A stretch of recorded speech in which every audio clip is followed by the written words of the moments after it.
आमे आज बासी रुटी आउ सिझा आलू को लेकिन एमती गोटे स्नाक्स बनैबा जोटा कि पिला मानकठु बड़ पर्यंत समस्ते खाइबे हेले जानि परिबेनी एटा कोथरे बनिछि। 3टा रुटी की नेकी ग्राइंडिंग करि नेछि, बेसी प्लेन करिबेनी, खद खदड़िया टिके रखिबे। सिझा आलू 4टा नेछि, गोटे पियाज नहीं चुन चुन कर काटिकी किसी लुण लंका गुंड जीरा गुंड हल्दी गुंड सब मसला लंका गुंड पकई आपण मैंने लंका काटिकी भी पकई पारे और किसी जीरा नहीं बाइंडिंग धरवाई कि मुझे बेसन नहीं गोटे कप देखी पारे आपण मैंने आपण मान रुटी जी से हिसाब से ने गोटे कप पानी नहीं जी बेसन नहीं से पानी अल्प कर पकईबा बेसी पकईबानी ना पानिया हो टोटाली गोटे कप लगिला पानी सबको पकईकी भलसे मिसई दबा। देखी पारे ये गोटे कप पानी नहीं सब जाक पानी मोर यूज हो गला भलसे गोलई नबा गोलैकी छोट छोट बॉल करिकी ये देखी पारे मुझे बाइंडिंग करुच्ची सेमती भलसे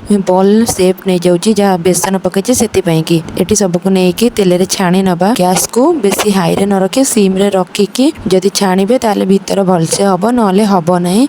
ये देखी पारे आस्ते आस्ते कलर चेंज हो गलानी एबे हमर रेडी हो गला बासी रुटी रे तैयारी जलखिया जोटा कि केही भी जानी परिबेनी। आपण माने रुटी के नष्ट न करी एमती थरे बनांतु मते नियाती कहबे केमती लागला। रोच संग माने नमस्कार।